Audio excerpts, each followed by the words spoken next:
नमस्कार, मैं हूं मोहित। आप देख रहे TV9। आरक्षण और जातीय जनगणना की मांग को लेकर आरजेडी जो है बिहार के 38 जिलों में धरना प्रदर्शन कर रही है। बता दें कि तेजस्वी यादव उप मुख्यमंत्री थे, उनके कार्यकाल में जो है जातीय जनगणना हुआ था और इस जातीय जनगणना में पिछड़ा अति पिछड़े और को 65% का आरक्षण मिला था। वही जो सामान्य जाति है उन्हें 10% का आरक्षण मिला था, मगर इस आरक्षण को जो है कोर्ट ने खत्म कर दिया। वहीं आरजेडी का कहना है कि ये सभी आरक्षण को रद्द करने का काम जो है बीजेपी के इशारे पे हुआ है। वहीं जो है अब बिहार में जो है अगले साल चुनाव है और इस मुद्दे को जो है आरजेडी किसी तरह जो है अपने हाथ से जाने नहीं देना चाहती है। इसी वजह से जो है बिहार के सभी जिलों में जो है आरजेडी ये जातीय जनगणना और आरक्षण की मांग को लेकर धरना प्रदर्शन कर रही है।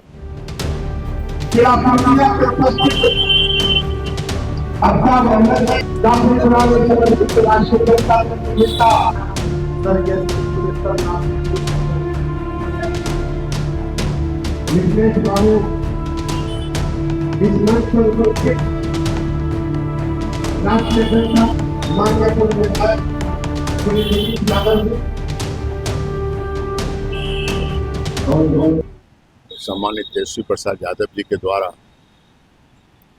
जो तमाम दबे कुचले शोषित लोगों का जो आरक्षण 17 महीने के कार्यकाल में जो 65% किया गया था उसको घटाया गया है। जातीय जनगणना जो है उसको केंद्र सरकार में सूची में लाने की मांग है। तो इन्हीं सब मुद्दों को लेकर आज पूरे देश में राष्ट्रीय जनता दल दलित शोषित दलितों के हक और हुकूक के लिए आज धरना का कार्यक्रम है। और जो हकमारी हुई है दलितों शोषित दलितों के साथ, उस हकमारी के लिए हम लोग चरणबद्ध तरीके से आज अपने महापुरुषों के सामने एक दिवसीय धरना देने का काम किए हैं। और जब तक हम तमाम लोगों की इस मांग को मान नहीं लेती है सरकार, तब तक चरणबद्ध तरीके से हम लोग इस आंदोलन को करते रहेंगे। यही आज के इस धरना का उद्देश्य। सभी जिला के मुख्यालय में जातीय पूरे देश में जातीय जनगणना एवं 65% आरक्षण जो उस दायरे को बढ़ाया गया था, उसको जो केंद्र सरकार के साजिश के तहत उस आरक्षण को पुनः वापस लिया गया है। इस दायरे को 9वीं अनुसूची में शामिल करने के लिए पूर्णिया में हम लोग महापुरुष फणीश्वर नाथ रेणु जी के प्रतिमा के सामने धरना का आयोजन राष्ट्रीय जनता दल के द्वारा किया गया है।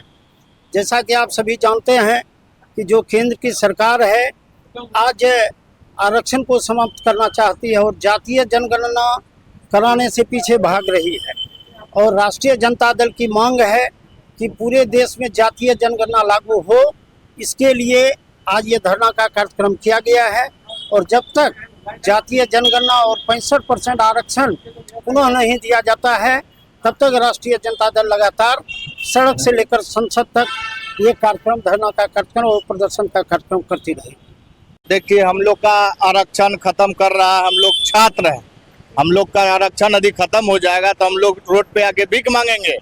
तो ये बीजेपी वाला का मोनोपोली है। आरक्षण खत्म कर दे, गरीबी ला दे देश में। और आरक्षण खत्म करने के बाद जो भी 5 किलो अनाज जो आजकल दे रहा है, वो 5 किलो अनाज के लिए छात्र भी भटके। और हम लोग नहीं चाहते हैं कि आरक्षण खत्म होना। आरक्षण खत्म होगा, हम लोग नौकरी नहीं ले पाएंगे और छात्र और छात्राएं सबको दिक्कत होगी नौकरी लेने में। आरक्षण है तो थोड़ा बहुत हेल्प मिलता है। तो ये चीज बीजेपी के मैंडेट को, जो बीजेपी के नेता है जो आरक्षण खत्म करना चाह रहा है, उसको हम कहना चाहते हैं आप आरक्षण खत्म कीजिएगा तो हम लोग सब छात्र मिलकर आपका सरकार खत्म करने का काम करेंगे। अंकुर यादव, युवा राजद प्रदेश सचिव। बीजेपी तो आरक्षण को खत्म करना ही चाह रही है, नहीं देख रहे हैं। जैसे आरजेडी जो महागठबंधन है वो बार बार कोशिश कर रही है कि बिहार में जो दबा कुचला हुआ जो आवाज है, जो अत्यंत पिछड़ा है, जो बहुजन है, उनको आरक्षण मिले, तो ये बार बार खत्म कर दे रही है। इनका जज है, इनका है, सब आरएसएस मानसिकता वाला है। 65% और भी तो स्टेट में 65% है आरक्षण है। तो वहाँ कैसे किया जा रहा है? बिहार में किया जा रहा है ना कि हटाया जाए किसी तरीके से। जब जागो तब सवेरा, हम लोग अभी जग गए हैं तो हम लोग अभी लड़ेंगे, ठीक है। यहाँ से नहीं होगा तो यहाँ से पूर्णिया से पटना, पटना से दिल्ली, हर जगह लड़ेंगे। हम लोग को आरक्षण, हम लोग का हक है, ठीक है। हम लोग को आरक्षण चाहिए। मेरा नाम मोहम्मद बिस्मिल, जिला अध्यक्ष छात्र आजाद पूर्णिया। आज की जो सत्ता पक्ष है, जो बीजेपी की सरकार है, वो कहीं ना कहीं इस तरह के आरक्षण को खत्म करना चाहती है। और आरक्षण और जाति जनगणना से हट के अगर हम बात करें तो मैं यूनिवर्सिटी में एडमिशन की बात करना चाहूंगा, जो हमारे पूर्णिया यूनिवर्सिटी में अभी नामांकन चल रही है। आज से 2 साल 4 साल पहले एडमिशन में जो फी लगती थी वो 700 रुपये, 400 रुपये, 600 रुपये लगते थे, और आज वो उस फीस को बढ़ा करके 3000 रुपये, 3500 रुपया कर दिया गया है। तो मैं आपके माध्यम से जनता को बताना चाहता हूं कि ये बीजेपी लूट खसोट की राजनीति कर रही है, लूट खसोट जमा करना चाह रही है। और ये जो है एक तरह से जनता को परेशान, ये जनता को मतलब खुशी प्रदान करने वाली सरकार नहीं है, ये जनता को परेशान करने वाली सरकार है। बाकी जब तक पूरे देश भर में जातीय जनगणना नहीं होगी, हम लोग इसी तरह लड़ते रहेंगे और हम लोग सड़क पर इसी तरह से लड़ने का कार्य करेंगे। बीजेपी आरक्षण हटाने का काम कर रही है ना, जनता बीजेपी को हटाने का काम कर रही है। अभी आप देखिए, बीजेपी पहले, अभी एनडीए की सरकार है, आप सुनते होंगे, पहले भी एनडीए की सरकार थी, लेकिन बीजेपी वाले बोलते थे कि बीजेपी की सरकार है।